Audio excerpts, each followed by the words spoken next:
شہر حجر کی رنگین مدہوش اور پرتعش رات کا ایک پہر گزر چکا تھا۔ موج مستی، رقص و سرور، شراب و کباب کی محفلیں عروج پر تھیں۔ محلات سے بازاروں تک، گھروں سے گلی کوچوں تک، صحراؤں سے میدانوں تک غیر اخلاقی حرکات اور مکروہ دھندوں نے احترام آدمیت کی دھجیاں بکھیر کے رکھ دی تھیں۔ مال و دولت کی فراوانی اور نعمت خداوندی کی کثرت نے شہر کے باسیوں کو اللہ سے غافل کر دیا تھا اور شیطان ان کی حیوانی خصلتوں پر قابض ہو چکا تھا۔ یہ ان کا روز و شب کا معمول تھا۔ حکم عدولی اور نافرمانی ان کے لیے کوئی نئی بات نہیں تھی۔ ہاں، اگر کوئی نئی بات تھی تو وہ اللہ کے نبی حضرت صالح علیہ السلام کا یہ فرمان تھا کہ اے میری قوم، تمہارے پاس عیش و عشرت کے لیے صرف 3 دن بچے ہیں، اس کے بعد تم پر سخت ترین عذاب آئے گا۔ قوم کی اکثریت نے اپنے نبی کی اس بات کو بھی ماضی کی طرح ہنسی مذاق اور طنز و استہزاء میں اڑا دیا، تاہم ان میں سے کچھ ایسے ضرور تھے جو اپنے نبی کی پیش گوئی سن کر بارگاہ الہی میں سجدہ ریز ہو گئے تھے، مگر ان کی تعداد آٹے میں نمک کے برابر تھی۔ وقت کا بے رحم پہیہ نہایت تیزی سے ایک بھیانک صبح کی جانب رواں دواں تھا۔ رات بھر کی موج مستی سے تھکے ہارے لوگ اپنے اپنے گھر جانے کو تھے کہ اچانک انہیں ایک بڑے زور کی چنگھاڑ کی صورت میں عذاب نے آ پکڑا۔ اس زوردار سخت ترین چیخ نے ان سب کے کانوں کے پردے پھاڑ دیے اور ان کے دل پارا پارا ہو گئے۔ ابھی چنگھاڑ کا عذاب ختم بھی نہ ہونے پایا تھا کہ ایک شدید ترین زلزلے نے آ پکڑا اور وہ اپنے گھروں میں اوندھے پڑے رہ گئے، اور قوم سمود کو اللہ نے یوں نیست و نابود کر دیا کہ گویا وہاں وہ کبھی آباد ہی نہ تھے۔ یوں اللہ تعالیٰ نے نافرمان اور متکبر قوم سمود کو ہمیشہ کے لیے عبرت کا نشان بنا کر رہتی دنیا تک کے مغرور، بدعمال اور نافرمان لوگوں کو متنبہ فرما دیا کہ نہ صرف آخرت بلکہ دنیا میں بھی تمہارے لیے سخت ترین عذاب موجود ہے۔ حضرت ابن عمر اور حضرت ابو ذر سے مروی ہے کہ غزوہ تبوک کے لیے جاتے ہوئے رسول اللہ صلی اللہ علیہ وآلہ وسلم نے حجر میں پڑاؤ کیا تو صحابہ نے وہاں کے کنووں کا پانی اپنے برتنوں میں بھر لیا اور اسی سے آٹا بھی گوندھ لیا، لیکن حضور صلی اللہ علیہ وآلہ وسلم نے انہیں حکم دیا کہ اپنے برتنوں میں بھرنے والا پانی انڈیل دیں اور گوندھا ہوا آٹا جانوروں کو کھلا دیں۔ پھر آپ نے فرمایا کہ اس کنویں سے پانی لیں جس سے حضرت صالح علیہ السلام کی اونٹنی پانی پیا کرتی تھی۔ قوم سمود جیسی عظیم الشان قوم کی تباہی و بربادی سے حضرت صالح علیہ السلام کی اونٹنی کا کیا تعلق تھا؟ اس پر بات کرنے سے پہلے اس بد نصیب قوم کی مختصر احوال سے واقفیت موجودہ دور کے بنی نوع انسان کی بدعمالیوں اور نافرمانیوں کی روشنی میں ضروری ہے۔ سرسبز و شاداب مرغزاروں، ہرے بھرے لہلاتے کھیت کھلیانوں، پھلوں پھولوں سے لدے باغوں کی سرزمین، کرۂ ارض پر اللہ تعالیٰ کے بے شمار نعمتوں سے مالا مال، حسین و جمیل جنت نظیر جس کے باسی اپنے مضبوط و توانا، قوت و طاقت سے بھرپور طویل القامت جسم و جان کی بدولت دنیا میں منفرد مقام کے حامل، سنگلاخ پہاڑوں کے سینہ چیر کر وسیع و عریض عالی شان محلات تعمیر کرنے کے ماہر اور فن سنگ تراشی میں ید طولا رکھنے والے، اپنے مال و دولت، شان و شوکت، جاہ و جلال، خوشحال اور شاہانہ طرز زندگی اور دنیا کی حامل شدہ ہر نعمت کے سبب حد درجہ خود سرکش و متکبر ہو چکے تھے۔ پہاڑوں کے اندر قلعہ نما محفوظ محلات ان کی وہ پناہ گاہیں تھیں جہاں ہمیشہ کے لیے رہنے کے لیے خوشکن تصورات نے ان کے عقلوں پر کفر کا پردہ ڈال دیا تھا۔ دراصل دولت و ثروت کا غلبہ لامحدود مراد اور آسائشیں شیطان کا کام آسان کر دیتی ہیں اور قوم اللہ اور یوم آخرت سے غافل ہو کر اپنے لیے خود تباہی و بربادی کا راستہ منتخب کر لیتی ہیں، اور قوم سمود بھی اسی راستے پر گامزن تھی۔ قدیم جزیرۃ العرب کے شمال مغربی علاقے میں واقع وادی القریٰ میں قوم سمود کی حکمرانی تھی، جبکہ ان کے مد مقابل جنوب مشرقی عرب پر قوم عاد قابض تھی۔ قوم عاد اور قوم سمود کا تعلق حضرت نوح علیہ السلام کے صاحبزادے سام بن نوح علیہ السلام سے ہے۔ یہ دونوں قومیں ایک ہی دادا کی اولاد اور 2 شخصیات کے نام سے موسوم ہیں۔ طوفان نوح کے بعد قوم عاد ہی وہ قوم تھی جس نے سب سے پہلے بتوں کو پوجنا شروع کیا۔ ان کے پیغمبر حضرت ہود علیہ السلام تھے، جن کی نافرمانی کی پاداش میں اللہ تعالیٰ نے قوم عاد پر تیز آندھی کا عذاب مسلط کیا اور پوری قوم غرق ہو گئی۔ حجاز مقدس سے شام جانے والے قدیم راستے پر ایک شہر آباد تھا جس کا نام حجر تھا۔ یہ قوم سمود کا دارالحکومت تھا۔ آج کل یہ شہر مدائن ساحلہ کہلاتا ہے۔ مدائن ساحلہ کے قدیم علاقوں میں ایک علاقہ العلا ہے۔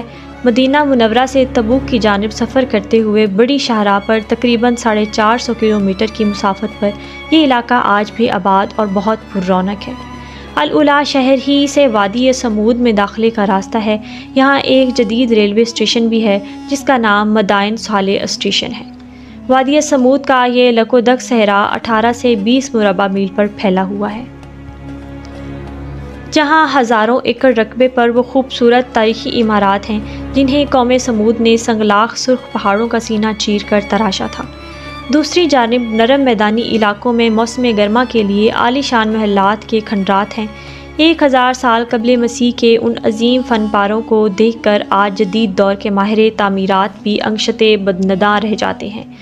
سرخ پہاڑوں کے اندر اس شہر خاموشاں کی ہزاروں ویران تاریخی عمارتیں اپنے مکینوں کی بدعمالیوں اور نافرمانیوں کے سبب عذاب الہی کے ذریعے ہونے والی تباہی کی چشمدیدہ گواہ ہیں، اور دور جدید کی نافرمان قوموں کو یہ پیغام دیتی نظر آتی ہیں، دیکھو مجھے جو دیدہ عبرت نگاہ ہو۔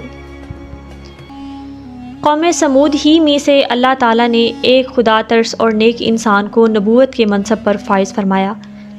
حضرت صالح علیہ السلام اپنی قوم کو راہ راست پر لانے کے لیے دن رات کوششیں کرتے رہے۔ اس کے جواب میں ان کی قوم کہتی، اے صالح، تم ہمیں ان چیزوں سے روکتے ہو جنہیں ہمارے بزرگ پوجتے چلے آئے ہیں، اور جس بات کی طرف تم ہمیں بلاتے ہو اس میں ہمیں قوی شبہ ہے۔ حضرت صالح علیہ السلام جوانی کے زمانے سے قوم کو دین کی دعوت دیتے ہوئے بوڑھے ہو گئے۔ چنانچہ ایک دن قوم کے سرداروں نے حضرت صالح علیہ السلام سے کہا کہ اگر تم واقعی اللہ کے سچے رسول ہو تو ہماری فلاں پہاڑی جس کا نام کاتبہ ہے اس کے اندر سے ایک ایسی اونٹنی نکال دو جو 10 ماہ کی گابن ہو اور قوی اور تندرست ہو۔ قرآن کریم میں ارشاد باری تعالیٰ ہے کہ وہ کہنے لگے کہ تم جادو زدہ ہو، تم اور کچھ نہیں، بس ہماری ہی طرح کے آدمی ہو، اگر سچے ہو تو کوئی نشانی پیش کرو۔ یعنی انہوں نے اپنے نبی سے معجزے کی فرمائش کر دی۔ حضرت صالح علیہ السلام نے ان سے عہد لیا کہ اگر میں تمہارا یہ مطالبہ پورا کر دوں تو پھر تو تم سب ایمان لے آؤ گے۔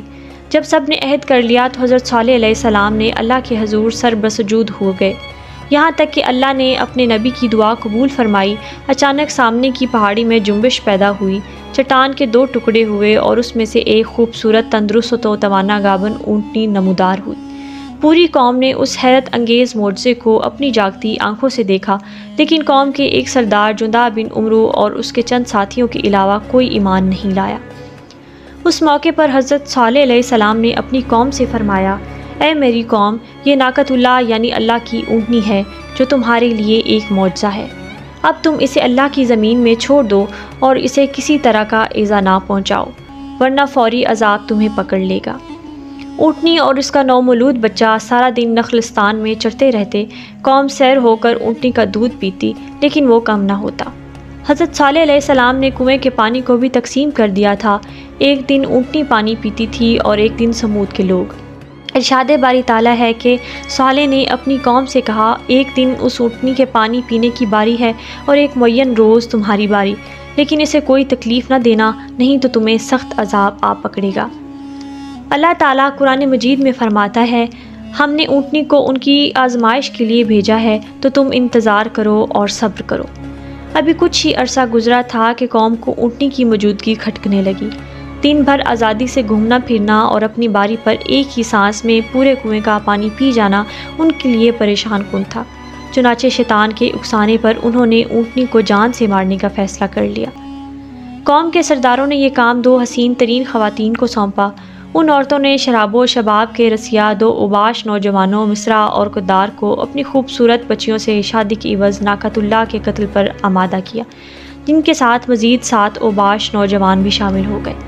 قرآن پاک میں اللہ تعالیٰ نے حضرت صالح علیہ السلام کا واقعہ بیان کرتے ہوئے فرمایا، شہر میں 9 افراد کی ایک جماعت تھی جو ملک بھر میں فساد مچاتے پھرتے اور اصلاح نہیں کرتے تھے۔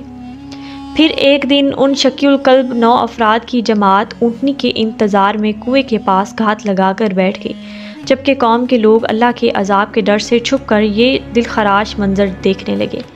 حسب معمول اونٹنی پانی پینے کے لیے کنویں کے قریب آئی تو مصرع نامی شخص نے کمان سیدھی کی اور اونٹنی پر تیر چلا دیا جو اس کی پنڈلی پہ پیوست ہوا اور ٹانگ سے خون کا فوارہ جاری ہو گیا۔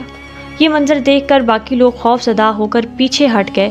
اس موقع پر ان دونوں عورتوں نے مردوں کو لان تان شروع کر دی، جس پر قدار بن سالف آگے بڑھا اور تلوار کے ایک بھرپور وار سے اونٹنی کی کونچیں کاٹ ڈالی۔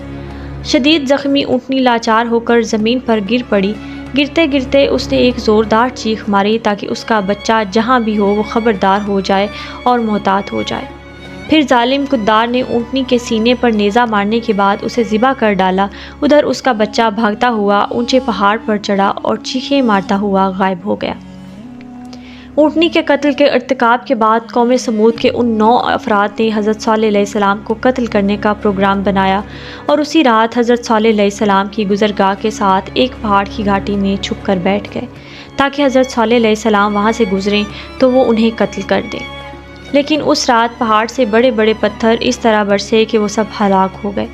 دوسرے دن جب لوگوں کا گزر ہوا تو دیکھا کہ وہ 9 افراد بڑے بڑے پتھروں کے نیچے مرے پڑے ہیں۔ اس طرح وہ سفاک لوگ اپنی قوم کے تباہ و برباد ہونے سے 3 دن پہلے ہی جہنم رسید ہو گئے۔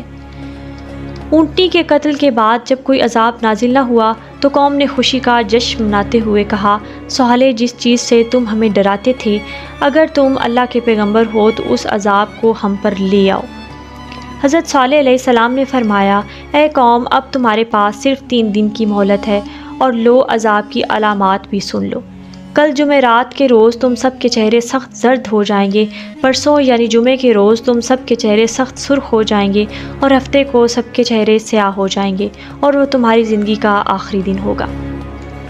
ان تینوں پیش گوئیوں کے سچ ہونے کے باوجود وہ قوم چہروں کی رنگت کی تبدیلی کو معمولی جادوئی اثرات سمجھتے ہوئے معمول کے مطابق عیش و عشرت میں مصروف رہی، یہاں تک کہ چوتھے دن کی صبح اوپر سے سخت ہیبت ناک چنگاڑ اور زمین کے شدید زلزلے نے ان سب کو آنن فانن جہنم رسید کر دیا اور اللہ تعالیٰ نے ان کی بستیوں کو آنے والی نسلوں کے لیے عبرت قدا بنا دیا۔